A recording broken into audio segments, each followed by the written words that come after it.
In this video, I'm going to talk about why 95% of dating coaches are complete frauds. And I'm not exaggerating when I say that. And I'm also going to talk about why following those frauds is actually going to make your dating life worse rather than better. They're going to actively harm your chances at success. This is what happened to me when I was 16 and I watched some of these types of coaches. It actually made me worse off rather than better. And third, I'm going to talk about how you can find the few good coaches out there, the few guys that actually get their clients legitimate results. How do you find those coaches? I'm going to talk about those three things. Now, first of all, why is it that the most popular dating coaches tend to be the worst? Why do they tend to give the worst advice? They have the least experience. It doesn't really make sense. Well, YouTube, any platform like YouTube, so Snapchat, TikTok, whatever, they are meritocracies. The cream does rise to the top. The best does get to be the most popular. But it's not necessarily the best in terms of getting clients results. That is not what those platforms are designed to suss out, designed to find. What those platforms are designed to make go to the top is a few things. It's the most entertaining. Who is the most entertaining presenter, has the most interesting ideas to talk about. Two, it's who makes people feel really good when they watch their videos. And three, it's just marketing skill in general. The best marketers are going to rise to the top. The best at what they're doing are not necessarily going to rise to the top. That's why V-Shred is super popular, even though his advice is trash, because he's a genius marketer, he's entertaining, and he tells people things they want to hear. So let's look at an example of telling you what you want to hear.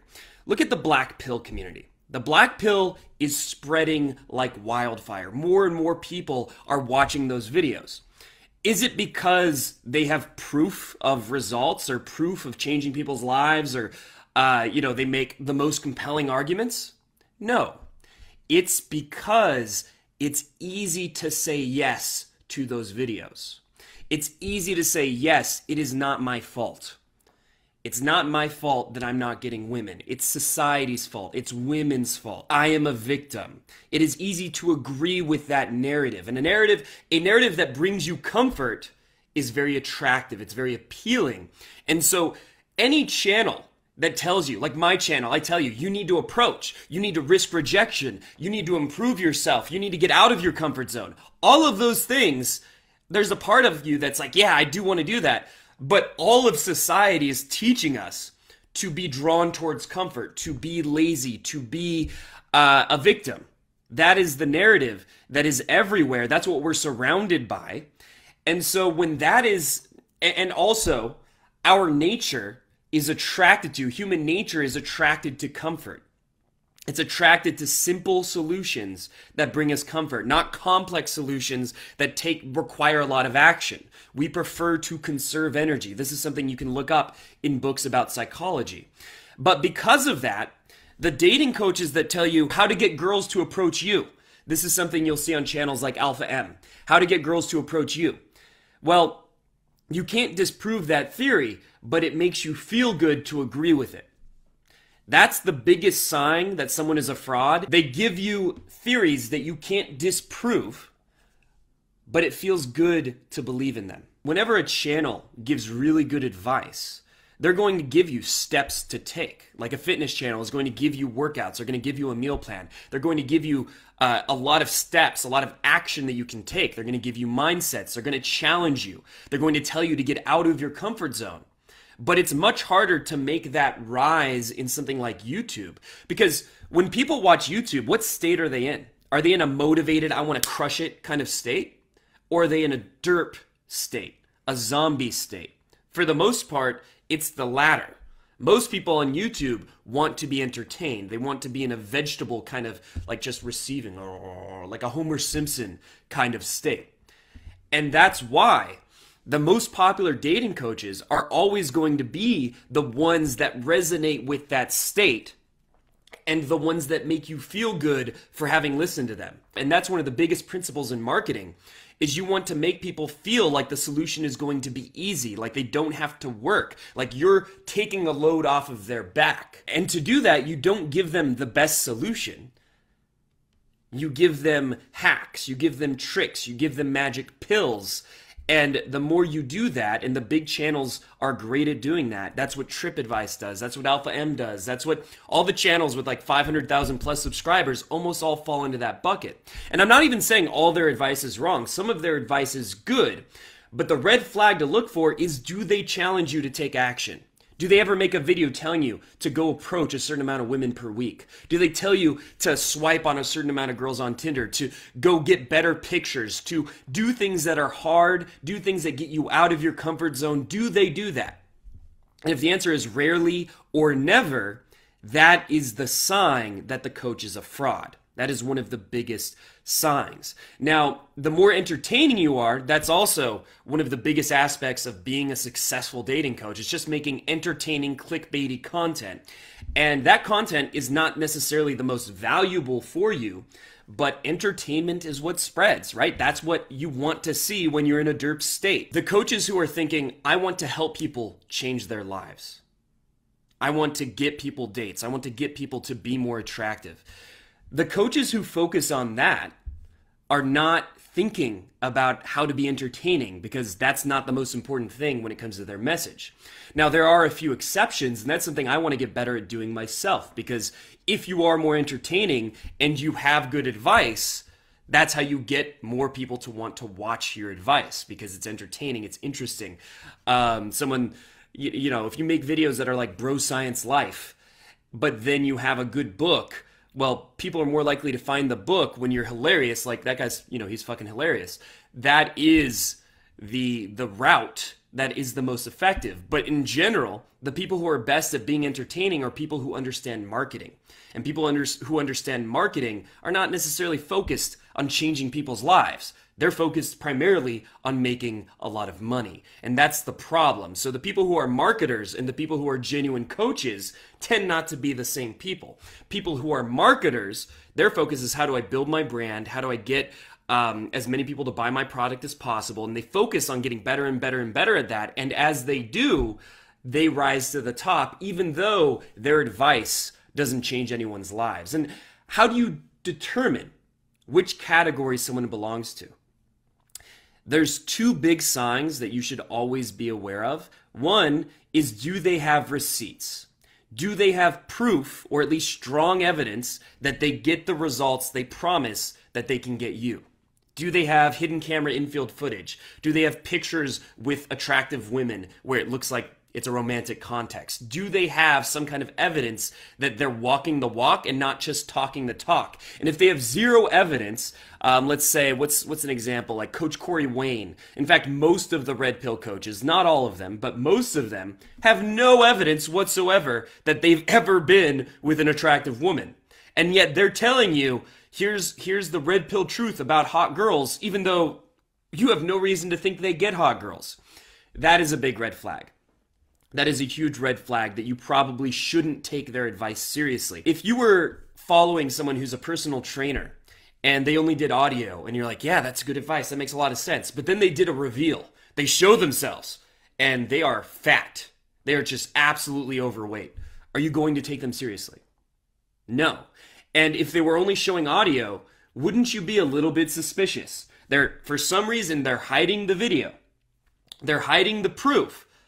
That's a red flag, because if you have game, the best thing you can do is show proof that I have game. Like, that's a great marketing tactic. Show your infield, show how smooth you are, show yourself getting successes, show your clients getting successes and coaching them and them pulling girls or getting numbers or whatever. Show those things, and that's going to make you look good. Why would you hide that? Because you don't do that. You don't have those successes. You're the fat guy hiding behind the audio-only presentations because you are a fraud. That's the one huge sign that someone is a fraud. And the second huge sign that a coach is a fraud is they don't have compelling testimonials. I have on one page, I have over 20 testimonials, and all of them are specifically things like client lost his virginity to a hot girl on my program. A client pulled 3 girls in 1 week, or he hadn't gotten laid in a year and then he did after taking my coaching. It's all very specific and measurable. There are results that you can say, you know what, he wasn't getting those results before the coaching and he is now. Now, some of the fraudsters, they will have testimonials, but you know what they say? They say things like, he made me feel really good about myself. He improved my confidence. And look, my testimonials, they'll say that too, but he improved my confidence and now I have a beautiful girlfriend. That's the kind of testimony you'll see on someone like my channel or other people who are legit. You're going to see testimonials that are not just wishy-washy, feel-good emotions. And the same thing goes to the advice. The advice is not going to be just wishy-washy, feel-good mindset stuff. A great example would be David D'Angelo. He was a very brilliant marketer and he had a lot of good advice, but it was all mindset.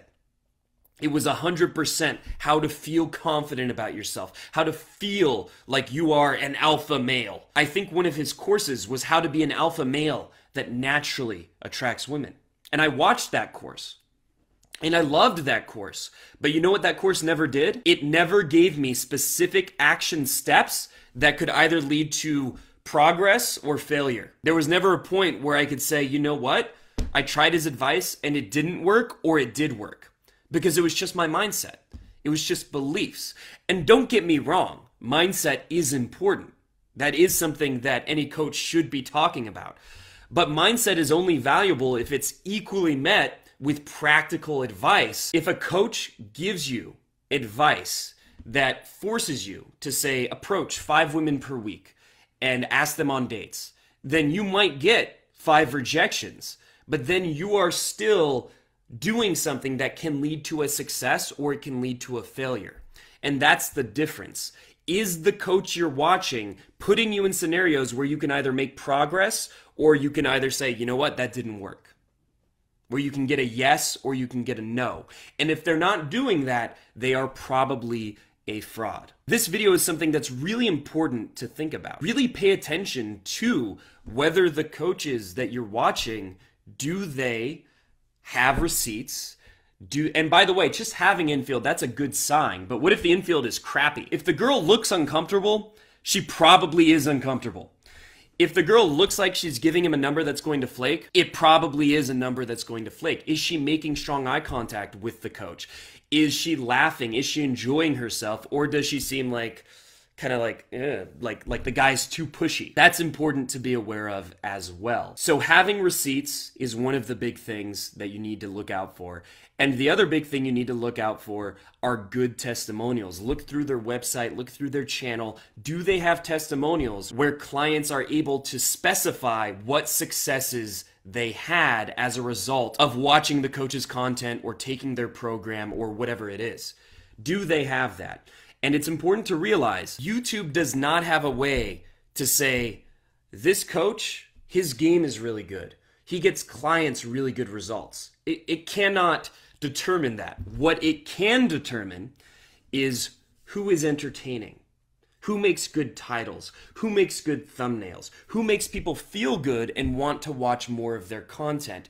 And it's very, very important to understand that the things that make you feel good and the things that get you results are not the same. They are often the opposite. The things that get you results are going to challenge you and get you out of your comfort zone. This applies to dating, but it also applies to fitness, to general self-improvement, to making money, whatever the niche might be. If they're not challenging you and getting you out of your comfort zone, whoever it is that's teaching you is probably doing you a disservice. So with that said, I hope you found this video to be useful. If you did, make sure to leave a like, leave a comment, get the engagement to go up so that other people will become aware of what the signs are that a coach is a complete fraud, because I'm not exaggerating when I say 95% of dating coaches are frauds.